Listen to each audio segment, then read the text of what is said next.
Today, we are going to talk about what would happen if Saturn and Jupiter collided.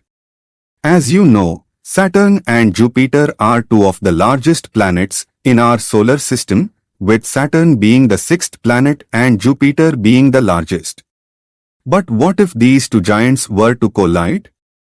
Well, first off, it's important to note that the likelihood of this happening is extremely low, as both planets are moving in their own orbits around the Sun.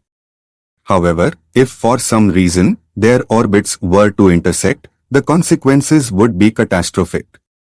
A collision between Saturn and Jupiter would result in a massive release of energy equivalent to billions of nuclear bombs.